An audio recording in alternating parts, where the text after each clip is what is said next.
Hai semuanya, ketemu lagi bareng Mihu di sini. Oh iya, kali ini Mihu akan membawakan alur cerita dari film Donghua yang berjudul Battle Through the Heaven. Mihu mengingatkan sekali lagi ya bahwa konten ini full spoiler. Melanjutkan dari kisah sebelumnya. Sebelumnya kesadaran Xiaoyan telah tenggelam dalam roda cahaya. Hal ini juga yang membuat Wei Feng meyakini bahwa Xiaoyan akan menjadi boneka dari gerbang kuno. Sementara itu di dalam kesadaran Xiaoyan, dia telah membuat kesepakatan dengan roh dunia untuk membantu dunia kuno Dewa Abadi dan Iblis. Saat suasana di atas kompas terbang hening, tiba-tiba Xiaoyan sadar dan duduk bersila dengan tenang. Tentu saja hal itu membuat semua orang tidak percaya dengan pemandangan di depan mereka dan meragukan kata-kata dari Wei Feng sebelumnya. Faktanya apa yang telah dikatakan Wei Feng adalah kebenarannya. Namun tentu saja hal itu tidak berlaku pada Xiaoyan. Pada saat ini jika dilihat lebih detail, gerbang kuno ini sebenarnya tidak berbentuk sebuah gerbang, melainkan kumpulan cahaya yang seperti sungai waktu panjang. Pada saat ini Xiaoyan melihat ke sekeliling dan mengamati situasinya. Cahaya di depan mata mereka mungkin merupakan sungai waktu panjang dari wilayah gerbang kuno. Kehadiran gerbang kuno sepertinya terhubung dengan pohon dunia, sehingga menarik orang kuat yang tak terhitung jumlahnya untuk datang. Roh dunia ingin menarik perhatian para orang kuat yang terpilih, menggoda dan menjanjikan mereka sesuatu dengan persetujuan sebagai syaratnya. Untuk melihat apakah ada orang kuat yang dapat mengubah takdir dunia kuno Dewa Abadi dan Iblis. Metode melempar jaring memang tidak cukup buruk. Meskipun keberhasilannya tidak bisa dipastikan, tetapi Xiaoyan cukup yakin dengan munculnya sungai waktu yang panjang di gerbang kuno, maka akan membuat orang kuat dari berbagai dunia akan berusaha untuk datang ke sini. Situasi dunia kuno Dewa Abadi dan Iblis mendesak, sehingga mereka menggantungkan harapan mereka ke dunia luar untuk mencari cara mengatasi masalah ini.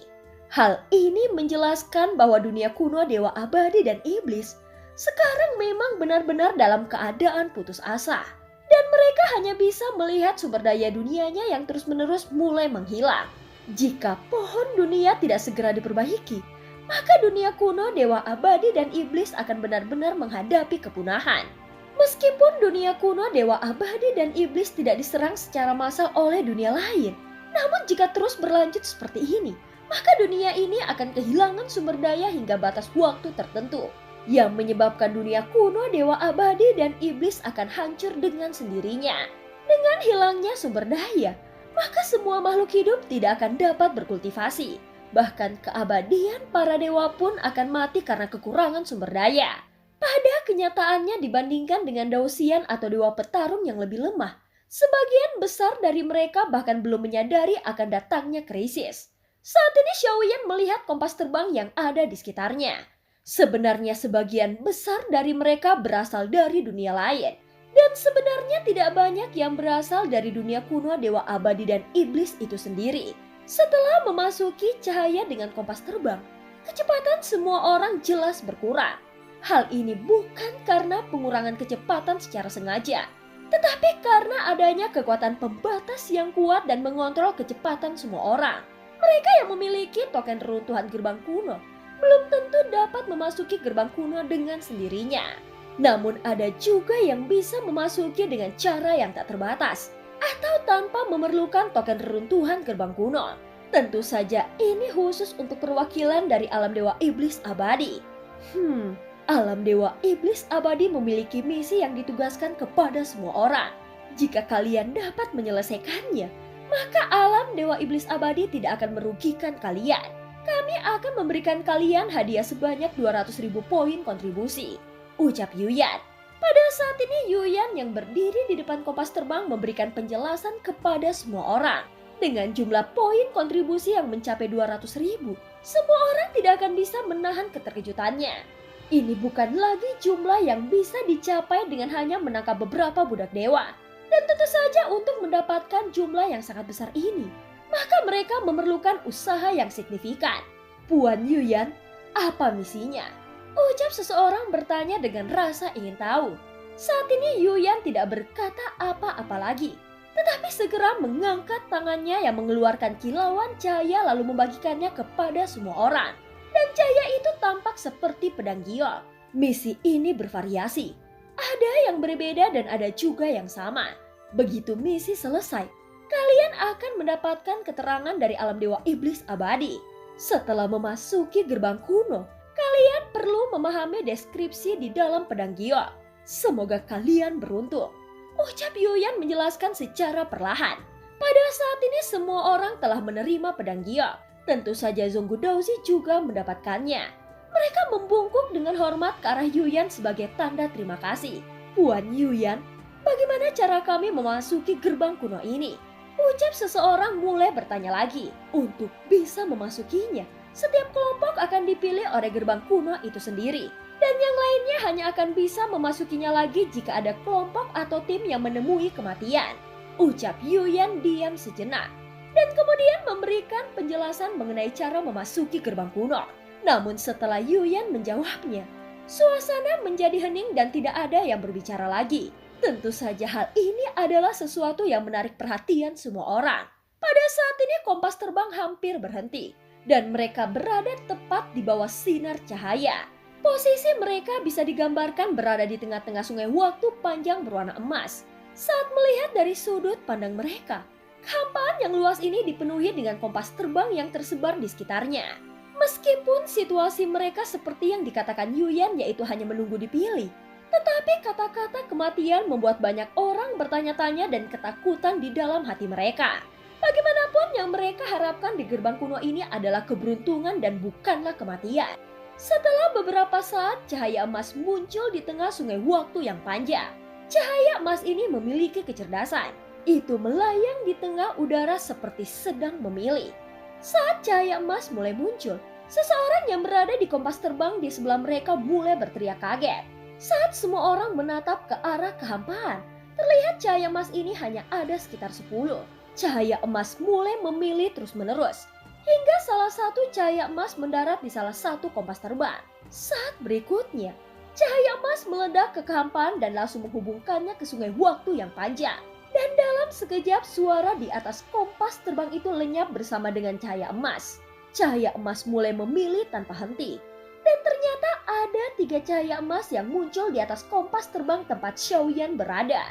Saat cahaya emas datang dari atas, satu persatu sosok di atas kompas terbang mulai berdiri. Terutama Wen Qiang yang tersenyum lebar dengan wajah yang jahat. Dia meyakini bahwa sebagai seorang murid dengan bakat yang tak tertandingi, dia adalah yang terbaik di sini. Sehingga dia dengan bangga mengucapkan kata-kata perpisahan kepada murid lainnya. Dengan kemunculan 3 cahaya emas, suasana mulai menjadi tegang. Dan ekspresi di wajah 9 orang tersebut menjadi serius. Setelah terpilih, tentu saja tantangan yang menanti mereka di dalam gerbang kuno mungkin lebih besar dari yang mereka duga. Suasana saat ini menjadi dingin. Kemudian cahaya emas bersih menyinari area tersebut. Namun di bawah wajah tenang Wen Qian, ada kekecewaan yang mendalam. Cahaya emas itu tidak memilihnya melainkan memilih murid lain yang bernama Zonggu Daozi.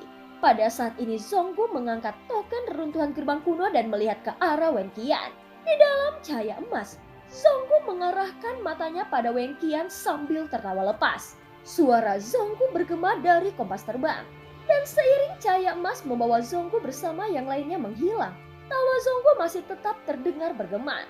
Saat ini orang-orang yang berada di atas kompas terbang mengarahkan pandangan mereka ke arah Wen Qian.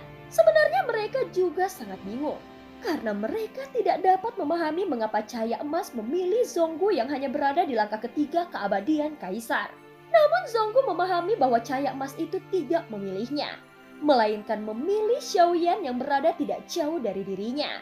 Sebelumnya Zonggu telah memasukkan token runtuhan gerbang kuno ke dalam cakrawala cahaya dengan tidak sengaja.